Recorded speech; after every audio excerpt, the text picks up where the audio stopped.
Hola, buenas a todos.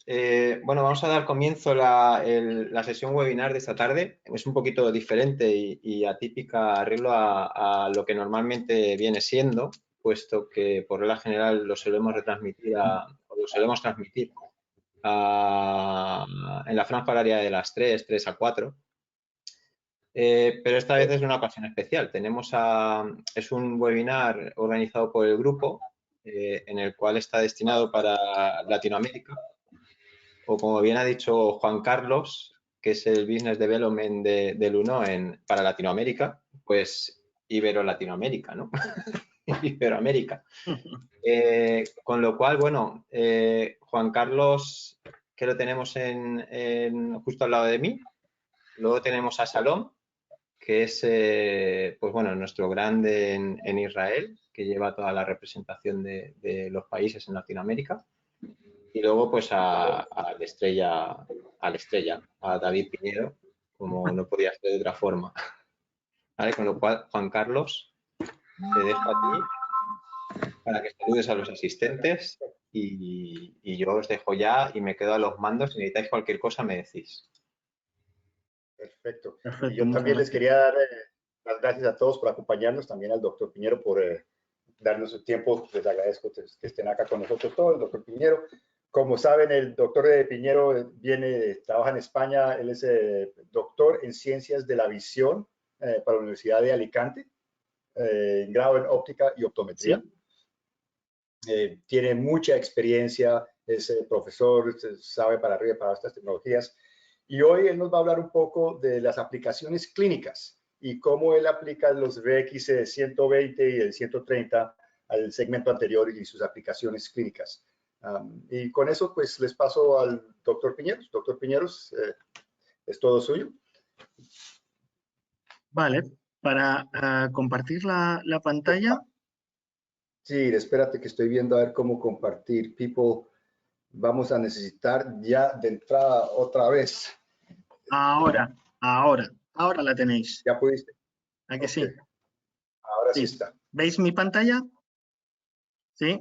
Sí. Perfecto. Perfectamente, sí. Vale, pues entonces, nada, lo primero de todo, agradecer a Luno Technology que cuente conmigo para dar este webinar iberoamericano, y es un placer estar con todos vosotros hablando de las aplicaciones clínicas a nivel de segmento anterior de estas dos plataformas, VX 120 y 130, también con su modalidad Plus, para el análisis del segmento anterior. Lo que he intentado esta vez en esta charla es hacerla un poquito más orientada hacia el lado clínico, presentando un poco las aplicaciones, teniendo en cuenta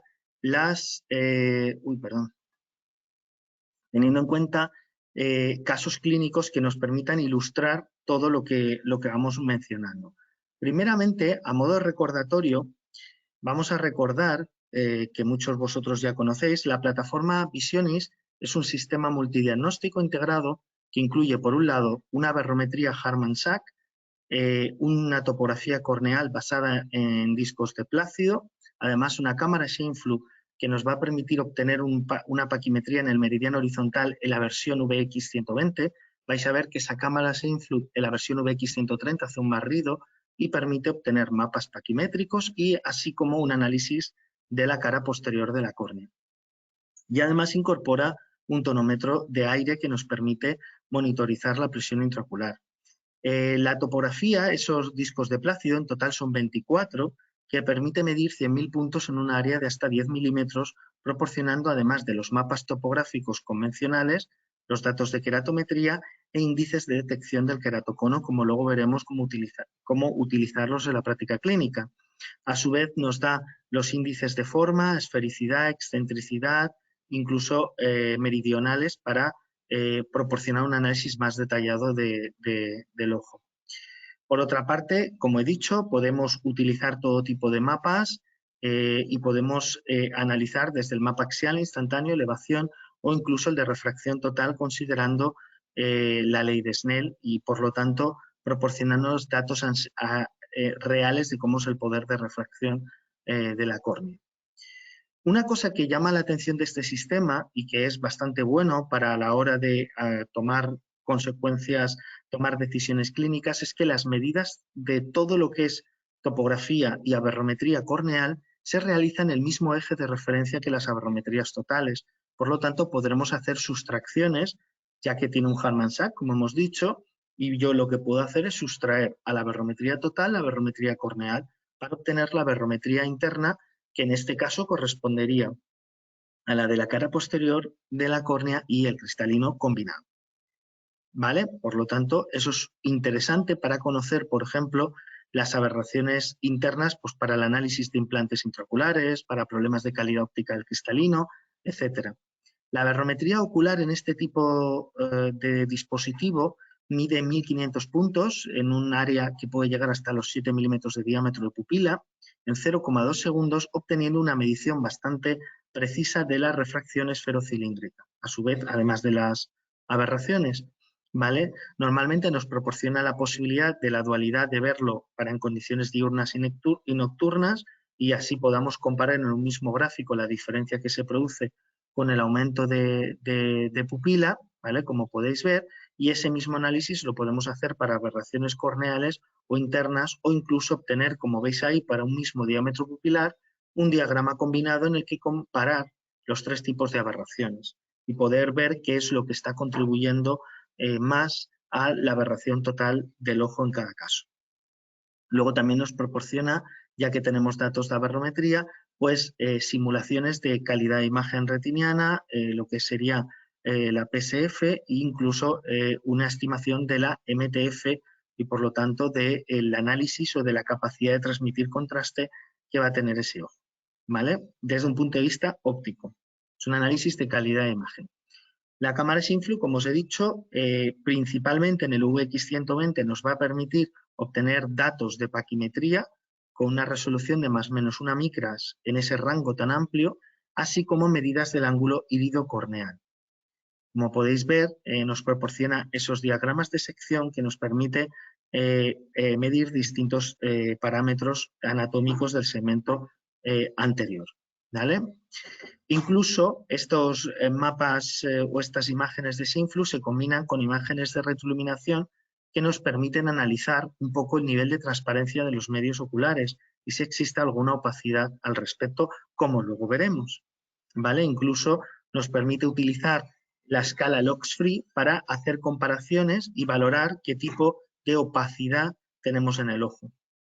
Por lo tanto, fijaros, con todo esto, ¿qué aplicaciones clínicas nos podemos encontrar? Pues la adaptación de lentes de contacto, detección de moldeos corneales, la programación y el control de la ortoqueratología, seguimientos de cirugía refractiva corneal, obtener datos corneales para cálculo de lío, detectar anormalidades corneales, incluyendo el queratocono, un análisis óptico de la córnea, es decir, podemos utilizarlo para una infinidad de temas.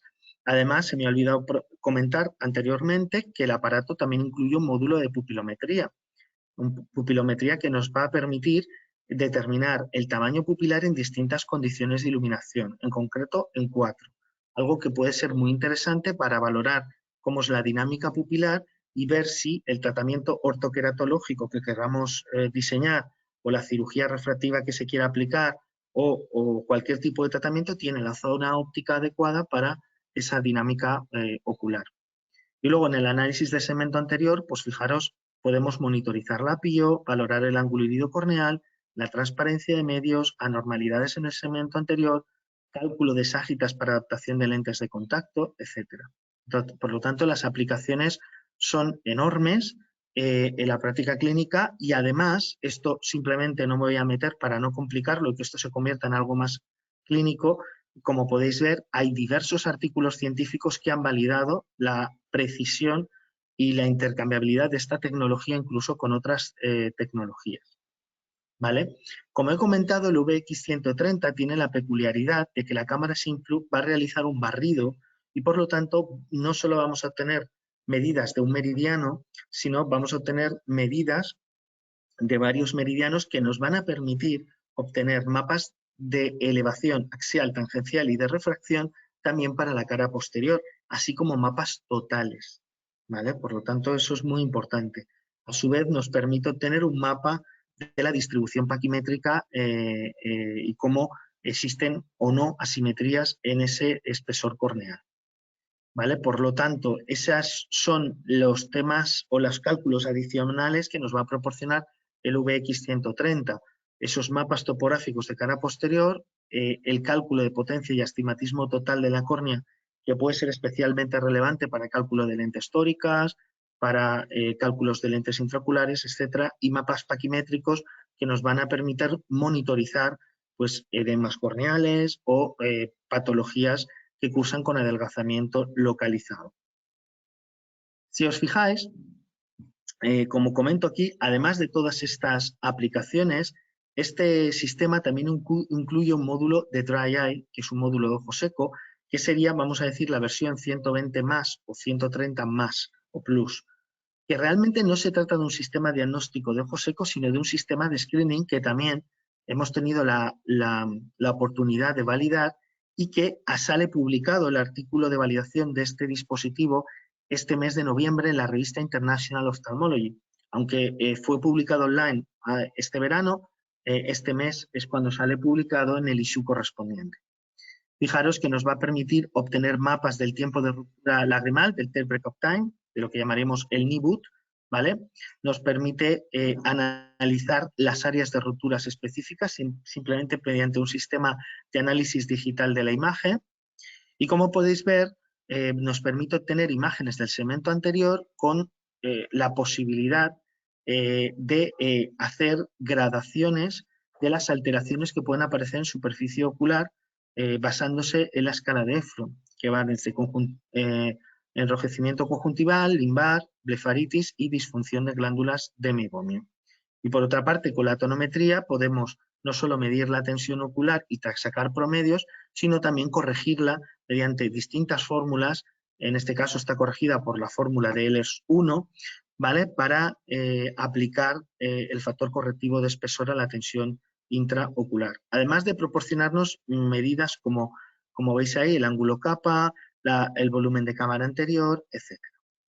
Bien, vamos a ir al grano porque esto era un poco un repaso para que todos nos situáramos en las grandes aplicaciones que tiene este dispositivo. Ya nos vamos a lo clínico, ¿vale? Ejemplos de aplicaciones clínicas. Por ejemplo, nos acude esta persona a hacerse una revisión ordinaria, es decir, no viene con ninguna queja visual específica. Es un hombre de 60 años. Fijaros que en este primer screen, en esta primera pantalla del VX120, ya nos sale un mensaje en rojo avisándonos de que el KPI, que es el Keratoconus Prediction Index, como podéis ver, está por encima de un valor determinado que se considera umbral y tenemos un valor del 47%. Fijaros que las aberraciones de alto orden también me las marca en rojo y además, si os fijáis, observo un cierto nivel de asimetría superior-inferior, así como un adelgazamiento paquimétrico. Hablamos de 473 micras en ojo derecho, 472 micras en ojo izquierdo. Bien, aquí lo podemos visualizar en la sección óptica obtenida con la cámara Scheimpflug, donde podemos ver ese adelgazamiento localizado que tenemos de la córnea. Si hacemos el mapa de elevación, en el ojo derecho obtenemos el típico mapa de elevación que muestra que hay un astigmatismo corneal, sin más, pero en el ojo izquierdo, como veis, hay un área de elevación localizada en esa porción temporal inferior. Por lo tanto, esto nos está indicando que este paciente, pues hay un área ahí localizada de elevación que tenemos que tener en cuenta. A nivel de aberraciones, como podéis ver, llama la atención que para un tamaño pupilar muy parecido, de medida máxima, 4,6, 4,8 milímetros, fijaros que las aberraciones corneales son bastante mayores en el ojo izquierdo que en el ojo derecho, prácticamente el doble. Estamos hablando de un coma de 0,64 micras en el ojo izquierdo, como podéis ver, mientras que en el ojo derecho estamos hablando de un coma de 0,26 micras. Además, existe una cierta opacidad cristaliniana en ese ojo izquierdo que nos va a indicar, pues bueno, el inicio posiblemente de un proceso cataratoso. pero llama la atención esa diferencia aberrométrica que luego se aplica a nivel ocular, lógicamente porque la córnea tiene una gran importancia a nivel general. Claro, ¿qué hago con esta persona? Yo veo un KPI elevado en el ojo izquierdo, un patrón topográfico con cierta irregularidad, córnea adelgazada en ambos ojos, incremento aberrométrico de alto orden en ojo izquierdo, tanto a nivel corneal como total, y una cierta pérdida de transparencia cristaliniana. Bueno, pues lo primero que nosotros tenemos que ver en este caso es que este paciente tenemos que tener un especial cuidado y preguntarle, por ejemplo, si hay una pérdida. Primero nos tenemos que preguntar si hay una pérdida de agudeza visual mejor corregida, porque eso nos indicaría que existe un deterioro visual asociado a ese incremento aberrométrico, si hay signos biomicroscópicos cuando miremos la pandidura y si el paciente nos refiere pérdida progresiva de visión. En ese caso, pues bueno, evidentemente habría que remitir y valorar si se le hace pues, las intervenciones adecuadas o correctas para parar en el caso de que se tratara de una patología ectásica, un queratocono que está en evolución. Acordaros que existen distintos índices que analizan la cara anterior de la córnea en el queratocono y permiten distintos tipos de diagnósticos que van desde las asimetrías inferior-superiores, las curvas de mejor ajuste y todos esos índices. Pero uno de ellos, como veis, es el KPI, que se calcula de esa manera tan complicada que no me voy a meter, ¿vale? Pero tenéis que saber que cuando el KPI tiene un valor que está por encima de 30 y pico %, no me acuerdo exactamente del punto de corte ahora, nos está indicando una potencialidad de existencia de queratocono progresivamente proporcional al porcentaje, ¿vale? Por lo tanto, es importante que lo tengamos en cuenta. Aquí lo tenéis. Eso era 0 por encima del 38%. Eso era. Por encima del 38% se considera patológico. Fijaros que con sensibilidad del 86% y especificidad del 100% utilizando todos esos cálculos matemáticos que no me voy a meter a describir, ¿vale? Pero bueno, es para que veáis que detrás de todo esto pues hay una cierta complejidad. Entonces, en el otro paciente, ¿qué podríamos decir? ¿Que se trata de un queratocono? Acordaros que el queratocono normalmente es de aspecto bilateral. ¿Podríamos considerar que es un queratocono unilateral? Bueno, si no hay pérdida de progresión, es difícil que podamos realizar o tomar esa decisión. Lo que sí que podríamos considerar es que es un caso sospechoso y, por lo tanto, hay que monitorizarlo. Tenéis un sistema como es este en el que podéis controlar si la paquimetría va a modificarse con el tiempo, si se va a modificar la topografía corneal, la refracción, etc. Por lo tanto, lo bueno es que ya tenéis un punto de partida con el que comparar e ir haciéndole visitas de monitorización. Este que veis aquí delante, esto sí que cuadra con un queratocono, no una sospecha. Fijaros que aquí el KPI es del 100% y fijaros la asimetría superinferior tan marcada y el nivel de astigmatismo corneal tan elevado. Por lo tanto, aquí ya no tendríamos la duda de que estamos ante, este sería otro caso en el que sí que sería un queratocono, ¿vale? O este de aquí, en que sí que sería un queratocono unilateral, fijaros, con ese pedazo de astigmatismo refractivo, ese KPI, esas aberraciones de alto orden tan elevadas y ese incremento de la curvatura tan marcado, ¿vale? Y además, fijaros que los índices de queratocono, estos que os he comentado, el KPI, luego tenemos otros índices que es el SI, el AGC y el AK, ¿vale? Que es la asimetría, el índice de asimetría, el gradiente de curvatura apical y la queratometría apical, que también nos confirma, nos puede confirmar ese diagnóstico o ese problema queratocónico, y fijaros como en el otro ojo pues no se percibe en este caso. Bien, caso número 2. Un paciente que viene a hacerse cambiarse la graduación porque nota que ve peor. Nos encontramos, fijaros, al hacer la medida con el sistema, en esta pantalla de inicio, fijaros que ya me da toda la información prácticamente que me permite saber de qué está pasando. Fijaros la refracción, hablamos de una miopía muy alta, con una curvatura corneal muy marcada, aunque afecta a toda la córnea, no hay una simetría. Si fijáis, es un queratocono leve, bastante centrado. Fijaros, con un KPI del 100% y unas aberraciones de alto orden muy elevadas, además del espesor de córnea estar en 449 micras, que es un espesor de córnea reducido. En el ojo izquierdo observamos mucha menos miopía, pero sí que observamos mayor astigmatismo. Hay una simetría topográfica mayor y por lo tanto nos sale un KPI algo inferior, pero sigue saliéndonos un KPI patológico, vamos a decir. Aquí podéis ver los perfiles adelgazados de ambas córneas y los mapas de elevación correspondiente que nos muestran las elevaciones locales significativas. En este caso no hay duda de que estamos ante un queratocono. Además podéis ver a nivel aberrométrico en el ojo derecho, fijaros que todo el coma, prácticamente una gran parte del coma procede de la córnea, bastante del coma total, aunque fijaros que en este caso la aberrometría o el componente interno compensa esa parte de ese coma. Por eso este paciente no tenía una mala agudeza visual.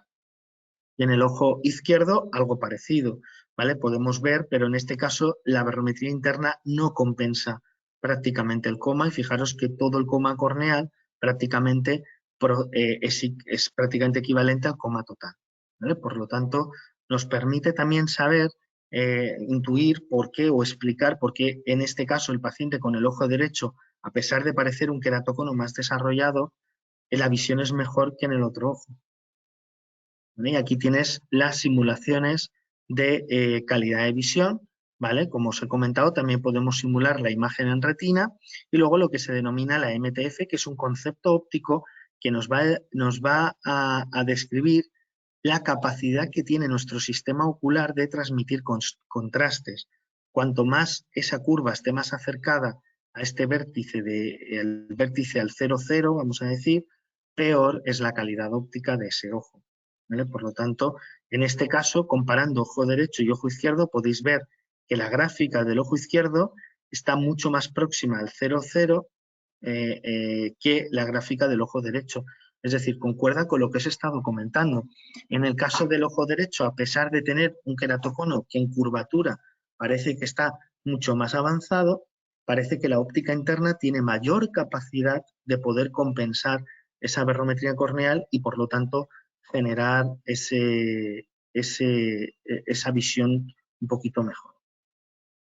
Por ejemplo, este caso número 3, y ya con esto acabamos el tema del queratocono y nos vamos a otro tema. En este caso se trata de un paciente que ya estaba diagnosticado de queratocono de hace tiempo. A este paciente se le diagnosticó de queratocono unilateral, exclusivamente en ojo derecho, y se le puso anillos intracorneales.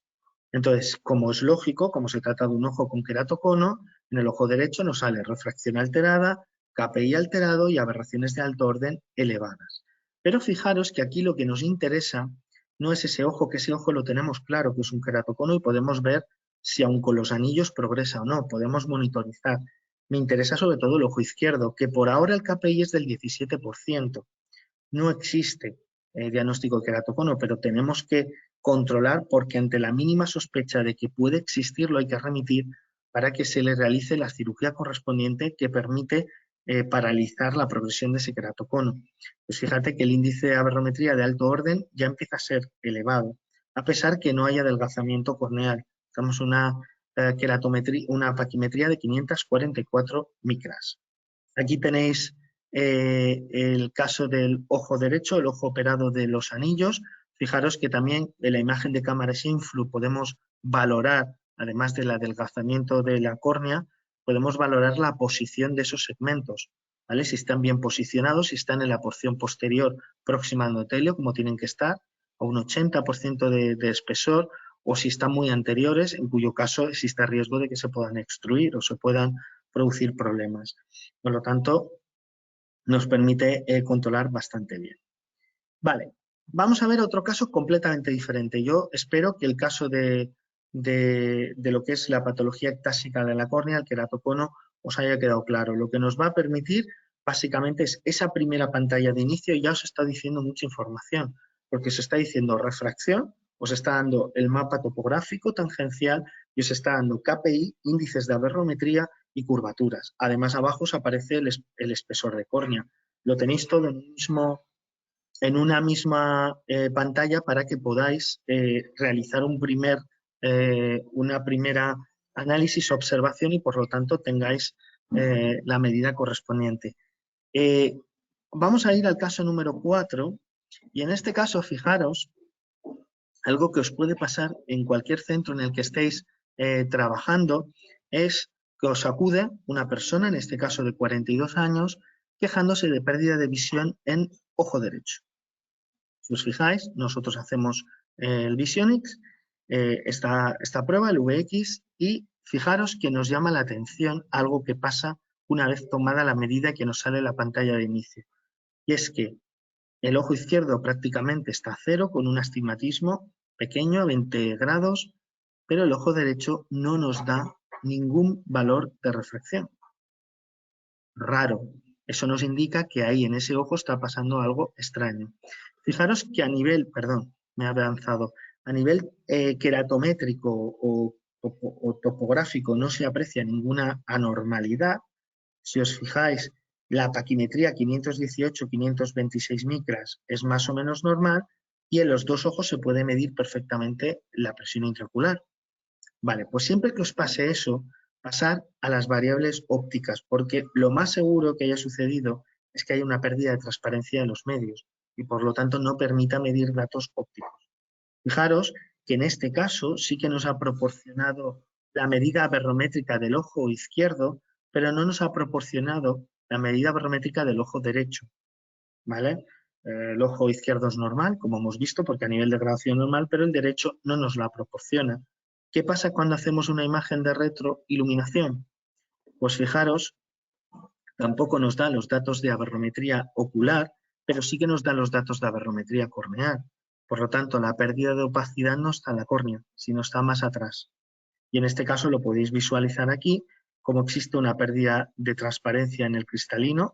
Ahí se ve ese inicio de, bueno, ese desarrollo de catarata, ¿vale? Que también aparece en el ojo izquierdo un inicio, como podéis ver también, de opacidades en el cristalino. Si os fijáis, en este caso se trataría de una catarata que nosotros podríamos gradar teniendo en cuenta la clasificación Locus-Free en catarata cortical o posterior. En este caso estamos hablando de catarata cortical, como podéis ver, y el grado pues podríamos estar entre un C3 y un C4. Bien, fijaros que el aparato, pues bueno, en este caso no nos ha permitido tomar muchas de las referencias, sobre todo aquellos datos ópticos que requieren que el cristalino sea transparente, porque tenemos esa opacidad que no nos deja pasar, ¿vale? Por lo tanto, en este paciente, imposibilidad de refraccionar el ojo derecho. Son problemas de transparencia. Lo que no podemos pensar es que el aparato está mal o el aparato falla. No, no. Si el aparato no lo da es por algo, ¿vale? Ya eso es una información clínica en sí. La pío y la paquimetría es normal, topografía corneal regular, retroiluminación clara. Tenemos una opacidad cristaliniana. En este caso es evidente que hay que remitir a oftalmología para que desarrolle o realice la cirugía de catarata correspondiente, puesto que además este paciente tenía una pérdida de visión en ese ojo muy importante. De hecho, esa era su queja principal a la hora de venir. Por lo tanto, fijaros que no solamente os he mostrado aplicaciones a nivel de segmento anterior, a nivel de córnea, sino fijaros también a nivel de cristalino y a nivel intraocular. Pero vamos a ver a nivel de lágrima, porque también tenemos el sistema Dry Eye. Fijaros en esta paciente, es una miope de 26 años que acude para la valoración de adaptación de lentes de contacto blandas. ¿Vale? Fijaros que es una miope elevada, tiene una aberrometría dentro de la norma, ¿vale? No se observa nada en especial importante, solamente pues una miopía bastante alta. Fijaros que en este caso le vamos a hacer el sistema de análisis con el módulo Dry Eye, en este caso fue con el VX120+, y aquí tenemos todos los datos que nos proporciona el sistema, desde el NIBUT, como veis, la medida del menisco lagrimal y el mapa de la ruptura lagrimal en ambos ojos. Pues si os fijáis, en este caso nos está produciendo una primera ruptura del BUT a una medida, a unos valores bastante bajos, hablando de 3 segundos en un ojo, 3,1 segundos en el otro. incluso el tiempo en el que se consigue la ruptura, o el tiempo de, vamos a decir, de ruptura lagrimal medio, fijaros que está en 7,9 segundos y 8,3 segundos en el ojo izquierdo. Sigue siendo reducido, ¿vale? Y hablamos de un menisco lagrimal que en el ojo derecho 0,31 milímetros, más o menos, podemos darlo por bueno, pero en el ojo izquierdo estamos en 0,25 milímetros, que es bajo. Además, hemos observado un grado 1 de hiperemia conjuntival y un grado 1 de blefaritis. Por lo tanto, en este paciente, bueno, ahí tenéis en qué nos hemos clasificado para hacer esa gradación de signos. Entonces, en este paciente adaptaríamos las lentes de contacto libremente sin tener en cuenta ningún otro factor. Pues hombre, teniendo en cuenta de que tiene un ojo seco, sería muy importante. Bueno, tiene un BUT muy reducido, con una poca estabilidad lagrimal, sin alteraciones de segmento anterior, la córnea es normal, solamente tiene miopía elevada y tiene transparencia de las medios, pues yo, antes de realizar esa adaptación de lentes de contacto, creo que deberíamos de proporcionar algo para mejorar la estabilidad lagrimal, ¿vale? Algún tipo de tratamiento, lágrima artificial, en este caso parecía que era de componente evaporativo, por lo tanto, trataríamos de ver si tiene las glándulas de meibomio ocluidas, si necesitamos hacer limpieza palpebral, etc. Pero antes de empezar incluso cualquier adaptación de lentes de contacto, el tener un módulo de este tipo me permite realizar muchas pruebas que antes nos llevaban mucho tiempo de una manera completamente rápida y en una sola toma. Bien, vamos a ver otro tipo de análisis que también podemos realizar en este tipo de pacientes, ¿vale? Por ejemplo, imaginaros que tenemos un paciente que nos viene con cirugía, en este caso de catarata bilateral con lente intraocular multifocal trifocal, y se queja en este caso de una visión subóptima, no está contenta. Pues fijaros que en este caso, este paciente, como podéis ver, le ha quedado una cierta hipermetropía y astigmatismo residual, pero sobre todo llama la atención el astigmatismo a 90 que le ha quedado en ambos ojos y que por lo tanto le podría estar deteriorando la visión. Fijaros que todo lo demás está bien, la paquimetría, la tonometría, la topografía, ¿vale? Ya todo bien. A nivel de retroiluminación, fijaros que se observan perfectamente los anillos difractivos de la lente trifocal, no se ven opacidades marcadas, aunque se ve algunos puntos algunos puntos levemente oscuros, que posiblemente sean pequeñas opacidades en cápsula posterior, pero bueno, no afectan al centro en ningún caso, ¿vale? Sí que es cierto que la aberrometría, siempre se comenta que la aberrometría obtenida a nivel interno con lentes difractivas tiene su limitación, puesto que realmente lo que estamos midiendo es el componente aberrométrico, podemos decir, en lejos. El problema es que no vamos a obtener exactamente la calidad de visión en cerca, no va a ser tan fácil de caracterizar con este tipo de sistemas y necesitaríamos otro tipo de sistemas que a día de hoy tampoco están disponibles, ¿vale? Pero sí que me permite ver que de lejos la lente a nivel óptico se comporta de una manera bastante correcta, con niveles de aberración bastante bajos, ¿vale? Por lo tanto, como podéis ver, en este caso, la aberrometría corneal interna y total más o menos están dentro de unos límites bastante normales, y no parece que el componente interno esté aportando un nivel de aberraciones muy importantes. Si hacemos simulaciones de calidad óptica, podéis ver que corrigiendo el astigmatismo residual, fijaros que la calidad óptica aparentemente de lejos parece buena, por lo tanto, aquí parece que el astigmatismo tiene mucho que ver con ese problema de visión subóptima residual. Pero además, fijaros en las pupilas. Esta persona tiene una pupila escotópica que tiende a ser bastante elevada. Eso también es importante tenerlo en cuenta, porque eso va a influenciar muchísimo el que especialmente ella pues tenga más molestias en visión nocturna, quejas, halos, especialmente con estas lentes, ¿vale? Como podéis ver. Por eso aquí la pupilometría nos puede dar una idea bastante buena. Entonces, en este paciente, astigmatismo residual inverso. No hay un incremento aberrométrico de alto orden significativo. Hay leves opacidades capsulares, pero aparentemente fuera de eje pupilar. Y la midriasis es significativa en oscuridad. ¿Qué hacemos? Pues posiblemente en este caso solamente haya que corregirle esa refracción residual. El problema es que si la paciente se ha operado para no llevar gafas de ningún tipo, pues a lo mejor hay que hacerlo en formato láser o que utilice una gafa solamente para actividades que requieran mucho detalle, como puede ser visión de lejos, etcétera.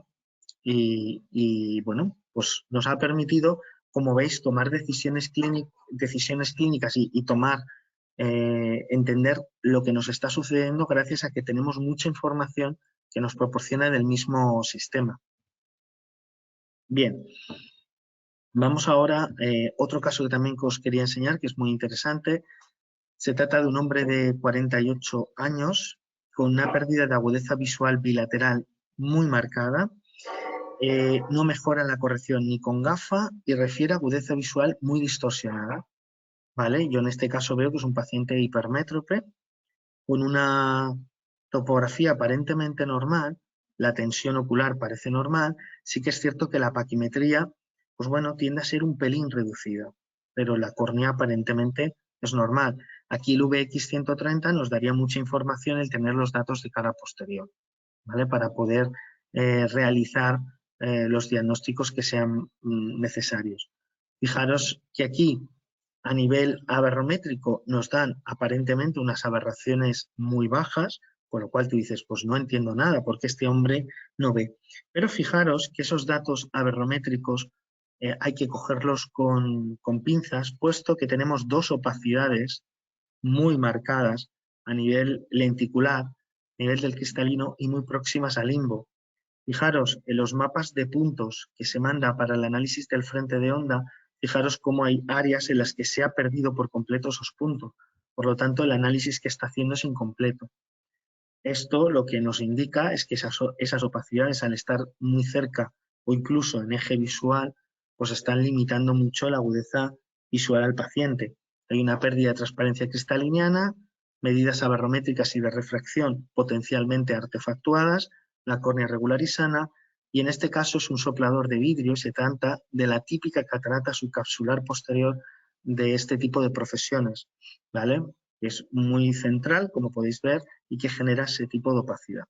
Por lo tanto, en este caso, remitimos a oftalmología para cirugía de catarata. Y por lo tanto, hemos sabido orientar a nuestro paciente, no solamente decirle que no puede mejorar con graduación, que es lo que haríamos si simplemente utilizáramos la caja de prueba y empezáramos a probar, simplemente lo que veríamos es que el paciente no mejore y ya está. Aquí ya le estamos dando una orientación mucho más adecuada y correcta y por lo tanto podemos orientar bastante mejor.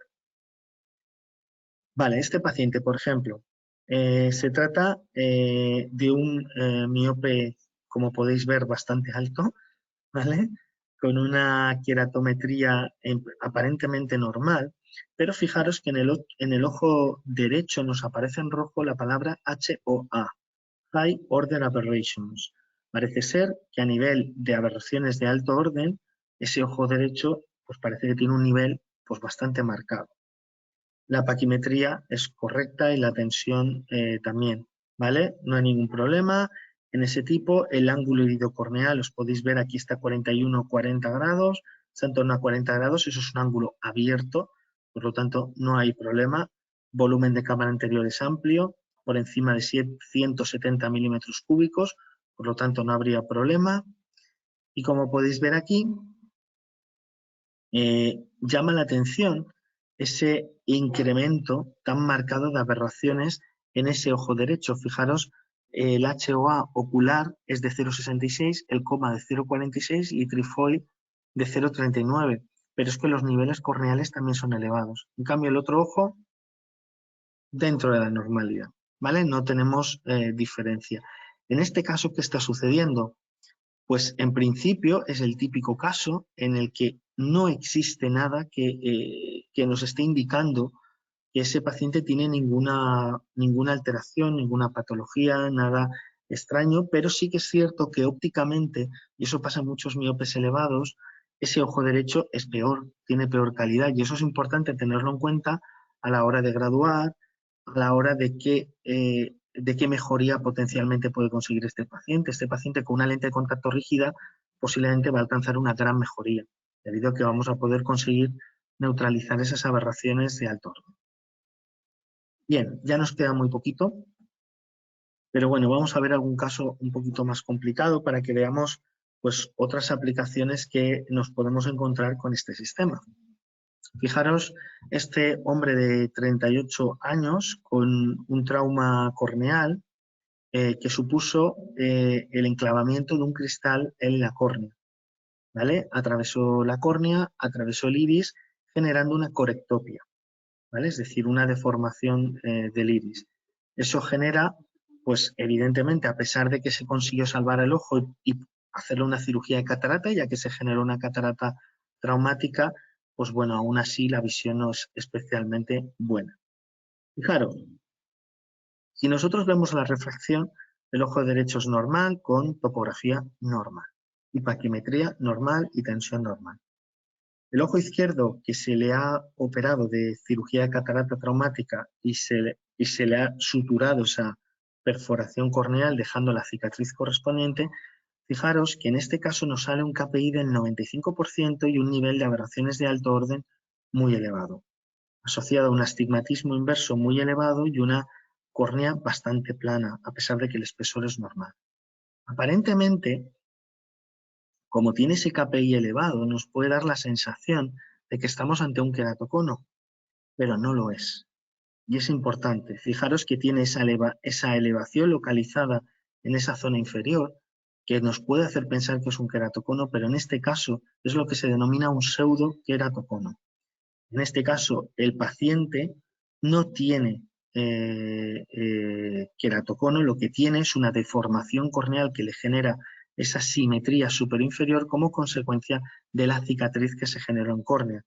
De hecho, si tú miras, veis que el espesor, cuando tú haces esa distribución de espesor, puedes ver que el espesor es normal a lo largo de toda su córnea. Es grueso incluso. Sí que se ve la corectopia, vais a ver cómo está el iris desplazado hacia superior, ¿vale? Y bueno, en principio nos permite detectar, tenemos más información que nos permite saber y no alarmarnos ante este caso, puesto que simplemente es una consecuencia de la condición tan complicada que tuvo esta persona y que le generó pues todas estas molestias, ¿vale? De hecho, cuando tú te vas ya a nivel aberrométrico, puedes ver que en el ojo derecho la aberrometría es normal, como hemos dicho, y en el ojo izquierdo nos salen valores anormalmente bajos. Pero fijaros que no pasamos de obtener una pupila de 1,5 milímetros, ¿vale? Ahora vamos a ver por qué. En este caso nos planteamos, vamos a hacer una pupilometría y ver exactamente qué es lo que pasa. Fijaros, como podéis ver, que se ve aquí claramente la lente intraocular que se le ha puesto, ya cuando el paciente dilata en oscuridad, y podéis ver cómo hay una serie de pliegues, ¿vale?, que se van a encontrar en la cápsula y que esperemos que no degeneren en una opacidad capsular posterior. Muy bien. Bueno, ahí tenéis un poco pues la distribución y la vista de lo que es la imagen por retroiluminación. Si nosotros hacemos esta pupilometría al paciente, vemos en el ojo derecho un comportamiento normal, pero veis que en el ojo izquierdo es incapaz, ni dilata ni contrae, ¿vale? Es una pupila estática, ¿vale? Lo que nos revela que es una pupila patológica, que es como consecuencia de la herida que tuvo traumática intraocular y un poco pues las consecuencias ya posquirúrgicas que han dejado ese iris inmóvil y, como veis, de un tamaño bastante reducido.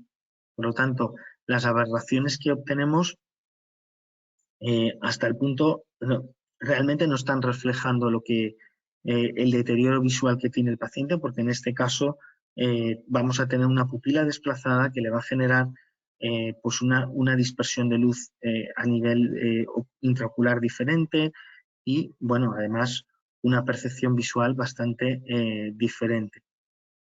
Si os fijáis, en este caso los ángulos iridocorneales son normales y las presiones intraoculares, tanto corregidas como sin corregir, entran dentro de la normalidad. Por lo tanto, no hay ningún problema.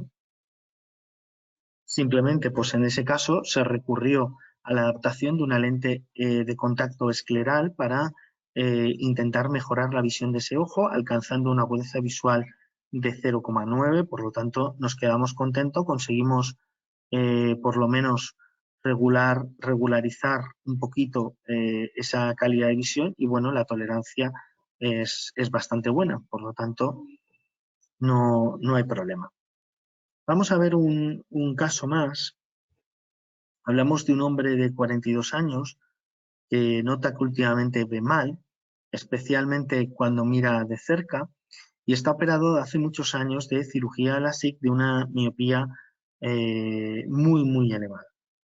Fijaros que en este caso hay algo que nos llama la atención y es la detección, de un defecto refractivo en el ojo derecho anormalmente alto, especialmente en cilindro. Si os fijáis, bueno, se ve el perfil oblato, la córnea central está bastante plana, pero la periferia, como es normal, está bastante curva, pero especialmente está curva en la parte inferior. Fijaros que el nivel de aberraciones es muy elevado. Lógicamente el KPI nos va a dar bajo porque es un perfil oblato, es tras cirugía LASIK. Fijaros que la paquimetría en ese ojo está en 373 micras. Y en el ojo izquierdo, en cambio, tenemos un defecto refractivo residual, bueno, más o menos importante, que luego habría que comprobar en manifiesto, pero es verdad que este paciente se operó de muchísima miopía al principio del LASIK. Por eso nos sale una queratometría de 10, porque realmente eran aquellos LASIK que se hacían de 14, 15 dioptrías en su época, dejando pues una córnea muy irregular. Y además con una paquimetría extremadamente delgada que ni siquiera nos marca el valor, pero nos dice que está fuera de la norma. Bien, entonces en este caso a mí me llama la atención, además de todo esto, algo más. Si nosotros intentamos analizar aberrometría corneal, aberrometría interna y aberrometría total, podéis ver que la aberrometría corneal es la responsable prácticamente de la totalidad o de una gran parte del defecto total. Es decir, aquí uno de los principales problemas de calidad visual que tendrá este paciente son debidos a esas consecuencias que le ha quedado tras el proceso quirúrgico, todas esas aberraciones residuales que nos van a quedar, ¿vale? Por lo tanto, eso es importante tenerlo en cuenta. Fijaros que si nos vamos a nivel de espesores, podemos ver que la córnea está muy adelgazada en ojo derecho, todavía parece más adelgazada en ojo izquierdo, y por lo tanto pues es una córnea bastante delicada. En este caso, yo sí que vería muy interesante el hacer un mapa paquimétrico, que es lo que nos proporcionaría el VX130, y nos permitiría saber cómo es esa distribución del adelgazamiento, sobre todo en la zona inferior, para descartar que se esté produciendo una ectasia corneal. Aunque tiene toda la pinta, porque fijaros la simetría este es un meridiano horizontal, fijaros la simetría que hay entre un meridiano y otro. ¿Vale? Sí que da la sensación que hay un mayor adelgazamiento hacia la zona inferior, pero necesitaríamos medirlo y además, si tuviéramos el VX130, mediríamos la cara posterior.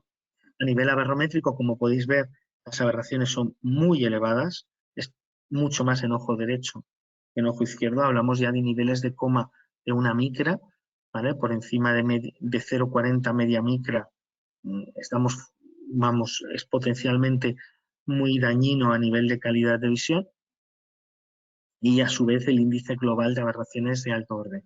A nivel de retroiluminación más o menos se observan medios transparentes, aunque aquí en la periferia hay alguna que otra opacidad que posiblemente sea de origen lenticular.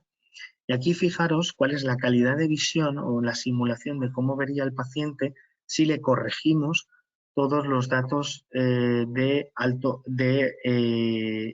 bajo orden, es decir, corregimos la miopía y el astigmatismo. Fijaros que las aberraciones de alto orden están degradando, como hemos dicho, mucho más el ojo derecho, la visión del ojo derecho que la del ojo izquierdo. Hemos dicho que se va a producir por ese incremento de aberraciones esa degradación.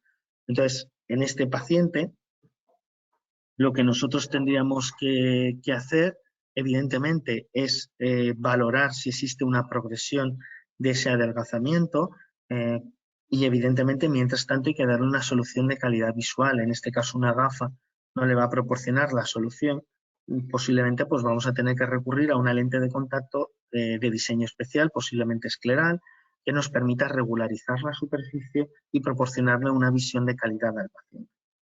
Bueno, con todo esto, pues hemos hecho una retrospectiva bastante completa de lo que es las potenciales aplicaciones clínicas en segmento anterior de estas tecnologías, para que veáis todas las áreas y cómo podéis interrelacionar los distintos módulos y la distinta información que nos proporciona cada una de las partes de este instrumento.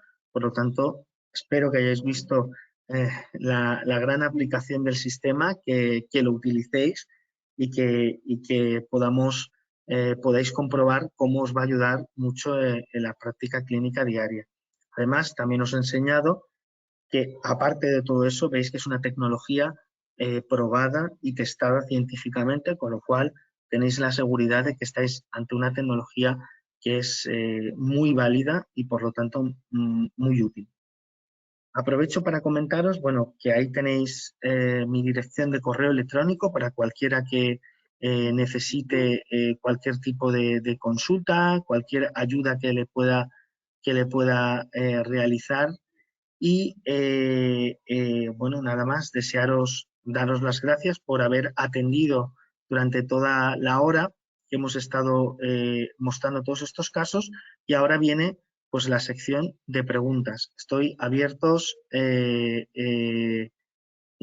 para cualquier duda que tengáis sobre lo que hemos comentado, sobre las aplicaciones del instrumento, lo que queráis.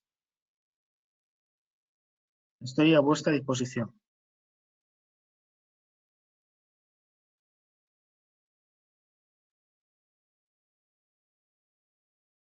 Bueno, David, a mí me ha parecido fascinante, como siempre.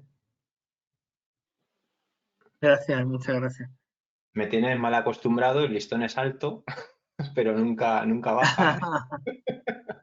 No, y además, en breve van a haber novedades. Sí, ¿Vale? Alguna sorpresa, sí. no te avances, No, sí, que importan a todos. Sí, Juan Carlos. no iba a decir, realmente muy productivo. Muchas gracias, doctor. Todos los casos que presentas es muy interesante. Me parece interesante cómo logras combinar las diferentes tecnologías para sacar los resultados. Ahora, yo tenía una pregunta, pues yo sé la respuesta, pero la quería preguntar en general para que los demás la puedan oír, porque estábamos hablando de dos tecnologías diferentes. Estábamos hablando de la BX120 y la BX130. Entonces, no ambas tecnologías traen exactamente los mismos módulos, por ponerlo así. ¿Tú nos podrías en breve explicar las diferencias entre un equipo y el otro? Lo único aquí, Juan Carlos, David, me voy a adelantar un poco. Ten en cuenta que la VX130 Plus no incorpora el módulo de Dry Eye. Y el módulo de Dry Eye va a día de hoy, vale. va solo integrado en el 120 Plus modelo Dry Eye. Simplemente quería hacer esa aclaración. Ya todo tuyo, David. Gracias. Perfecto. La diferencia, a ver, las dos tecnologías, tanto el VX120 como el 130, incluyen, como ves, las mismas fundamentos tecnológicos, que es el disco de plácido, la cámara Scheimpflug y el Harman-Sack. La diferencia está en cómo se gestiona y se usa la información del Scheimpflug. ¿Vale? En este caso, en el VX130 se realiza un barrido y eso proporciona muchísima más información, porque nos da datos, nos permite, además de todos los datos que lleva el VX120, nos da además todos los mapas topográficos de cara posterior, incluyendo elevación, topográficos, refractivos, todo, ¿vale? Con lo cual es una gran ventaja. Y por otro lado, nos va a proporcionar también, si tenemos en cuenta los datos de cara anterior y de cara posterior, podemos sacar los datos globales de la córnea, considerando la contribución de ambas caras. Y por último está la posibilidad de proporcionar un mapa paquimétrico, un mapa de espesor global de la córnea, que en casos tan complejos como estos últimos que os he indicado, pues creo que nos podrían resultar de una grandísima utilidad y nos pueden ayudar bastante, vamos. Muchas gracias por tu respuesta. ¿Tenéis alguna? ¿Alguien más? Aprovechar cualquier pregunta que tengáis. No os quedéis con la sensación de, oye, pues no sé exacto. Bueno, tenemos alguna pregunta, ¿no?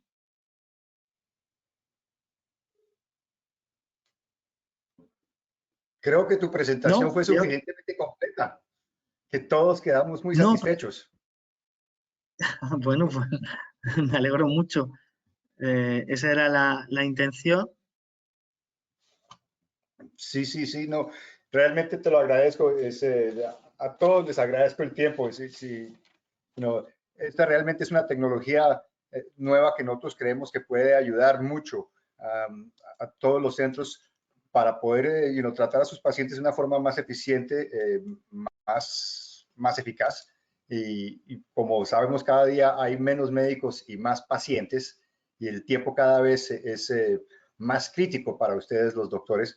Entonces yo creo que realmente esta es una tecnología que ayuda a agilizar y darles toda la información que es necesaria en una sola plataforma.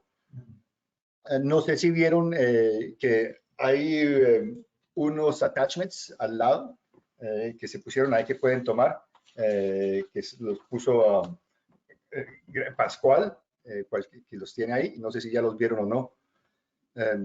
Sin más que eso, la presentación ha sido grabada. No estoy seguro exactamente cómo las haremos llegar copias, pero con seguridad nos pueden contactar y yo con gusto ya tengo copias de esto, se los puedo mandar a ustedes y si no, estoy seguro que a través de la lista que tenemos se los hacemos llegar a todos. Nuevamente, muchas gracias por su tiempo. Doctor Pineros, a usted también muchas gracias y todos ustedes que están en Muchísimas Europa, gracias. que tengan una excelente cena, porque sé que es tarde para ustedes por allá y nosotros en Latinoamérica por acá, que todos tengamos un buen almuerzo. Bueno, todavía nos bueno, queda un pues, poquito para la cena, pero bueno, para que le guste merendar y meriende, que le aproveche la merienda. Sí, se me olvida que cenan bien tarde allá, ¿no? 8 o 9 de la noche. Sí, aquí, sí, por lo menos aquí sí, en España sí, somos de cenar tarde.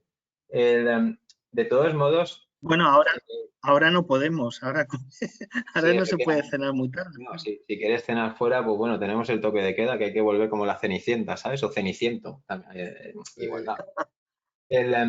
Lo único, David, ya para cerrar un poco, y yo ya sabes que tengo siempre alguna pregunta incómoda. Entonces, Vale.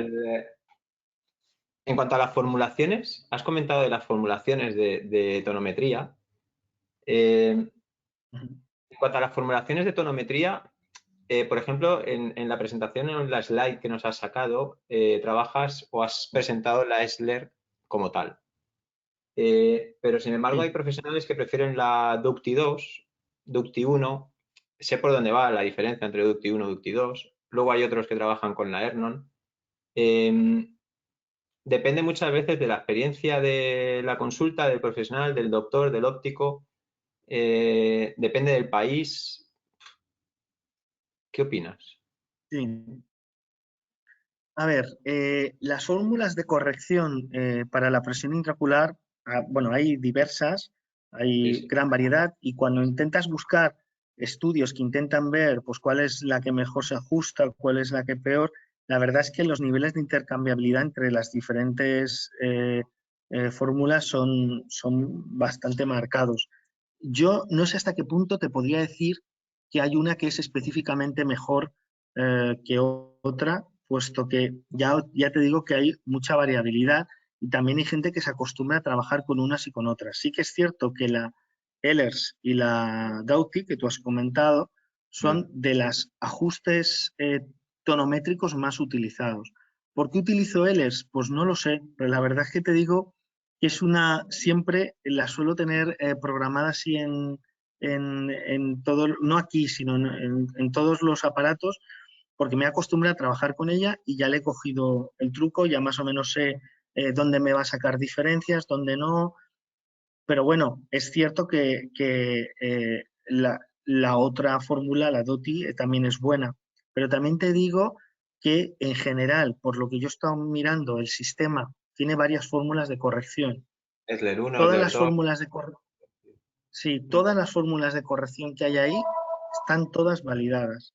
Es Sí, decir, sí, no, sí, están todas sabemos validadas. que puede haber, por ejemplo, en los casos extremos, puede haber en córneas muy, muy gruesas, alguna parece que ajusta mejor que la otra, en córneas muy finas al revés, pero realmente todas están validadas. Lo digo porque alguna vez me han comentado que por qué no está la fórmula de no sé quién, ¿no? Ya, Y sí, luego me bueno. pongo a buscarla y es una fórmula que presentó una persona en un congreso. A ver, eso, aquí están las fórmulas que tienen pues una cierta base científica. Peso. Pero vamos, no te diría, no me decantaría por una o por otra por algo específico, porque ya te digo, incluso hay contradicciones entre estudios. Sí, sí, sí. Y luego, aprovechando ya la slide en la que estás, y ya nos vamos un poquito de tiempo, perdonadme, pero yo soy un poco así. El volumen, ¿qué volumen tomarías tú como un volumen aceptable en cuanto a ese volumen de cámara anterior? Esta también Pues es en cuanto a espectacular. volumen, no, fíjate, no hemos, a ver, yo no sé hasta qué punto este volumen lo podemos comparar con los volúmenes proporcionados por otros sistemas de SYNFLU, ¿vale? De otros dispositivos, porque no he hecho esa comparación. Pero sí que es cierto que no tenemos aún un dato que nos indique exactamente cómo, qué de peligroso es la profundidad de cámara anterior que sea el volumen menor de tal valor, para que tú me entiendas. Pero sí que es cierto que, pues bueno, valores por debajo de 100 milímetros, 120, no me sale la palabra, milímetros cúbicos, pues bueno, nos está indicando que estamos ante una cámara bastante estrechita, ¿vale? Entonces, pues bueno, tenemos que estudiarlo más e intentar normalizar estos datos. Pero también te digo que la literatura con otros sistemas de SYNFLU tampoco está claro. Tampoco hay una normalización por ahora. Por ahora. Bueno, pues ya está. Pues oye, pues muchísimas gracias, David, por la presentación, por el turno de preguntas. Tendría más, ¿eh? Pero bueno, No, entiendo que pues yo no tengo problema. siguen habiendo 78 asistentes, que yo si quieres lanzo la pregunta, ¿eh? ¿Tú cómo estás de fuerzas? Bueno, a ver, si tienes una más, lánzala. No te puedes quedar así. Venga, pues A ver, oye, pues el ángulo capa, ¿qué nos dices del ángulo capa? ¿Qué sería un ángulo capa normal para un miope, un hipermétrope? Aquí entiendo que en España, que ya lo hemos tratado, ya lo sabemos, pero bueno, está focalizado y hay un montón de asistentes para Latinoamérica. Clientes y amigos de Juan Carlos, con lo cual, cuéntanos. a ver, el ángulo capa normalmente, uno de los problemas que vamos a tener, o para lo que básicamente se utiliza, es por el tema de las lentes multifocales, ¿vale? Parece ser que el implante de lentes multifocales en pacientes con un ángulo capa muy marcado, el resultado pues tiende a ser peor y bueno, parece que tiene más dificultades, etcétera. Entonces, dependiendo de la tecnología que se utiliza, se están hablando pues, de ángulos capa por encima de 5 grados, otras tecnologías hablan por encima de 8, ¿vale? Pero bueno, ahí están esos valores en los que desaconsejan, no es que estés mal, tú no estás mal, pero no aconsejan recurrir a una lente difractiva, por ejemplo, para Gracias. implantar el lente multifocal, ¿vale? Pero el punto de corte depende mucho de cómo lo mida, porque cada tecnología lo mide de una manera diferente, por eso te digo. Pero bueno, en este caso yo creo que evidentemente un ángulo capa por encima de 5, pues tenemos que tener cuidado y desde luego por encima de 10 nos está indicando que es un ojo peculiar, vamos a decir. Tendríamos que ver exactamente qué pasa y desde luego poner ahí una lente, incluso una lente de contacto multifocal, también nos daría problemas. Correcto. Y ¿Vale? una Por lo pregunta, tanto, ¿sabes a nivel de laboratorio de contactología premium, avanzada, etc., como lo quieras ver, sí. se está trabajando con el ángulo capa o es como el santo grial? Te explico, hasta ahora no se estaba trabajando para nada, te soy sincero, vamos, ni caso. no hacían ni caso.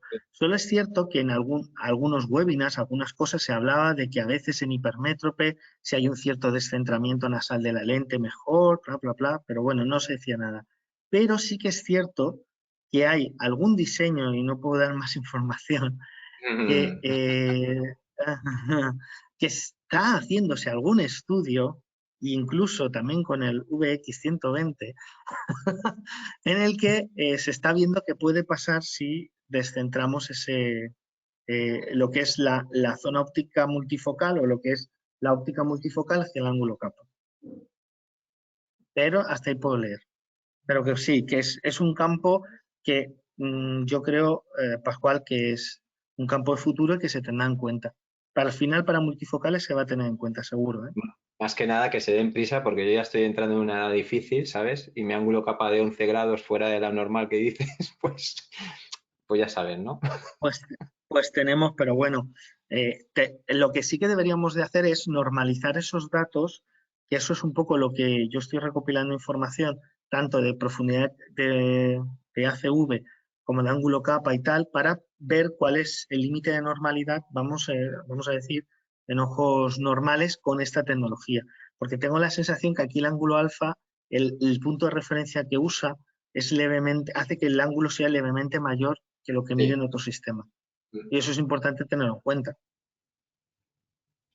Muy bien, pues oye, Juan Carlos, no sé si quieres añadir algo más. Yo por mi parte agradecer al Grupo Luno, porque recordar que este webinar ha sido organizado por el Grupo Luno para Juan Carlos en Latinoamérica, a Salom, agradecer a Salom, agradecer a Pascal de Luno Francia y a Juan Carlos por asistirnos ahí en Latinoamérica y a ti, David, por impartirlo. Tú eres la estrella. Encantado. No, bueno, la estrella somos todos, no te preocupes. Venga, pues encantado. Muchísimas gracias a todos que nos acompañaron y a nuestros distribuidores también. Se los agradezco mucho que estén acá y a los doctores que nos acompañaron. Muy bien, pues muchas gracias. Hasta luego, chao. Hasta luego. Hasta luego, adiós a todos, gracias nuevamente a todos. Hasta luego.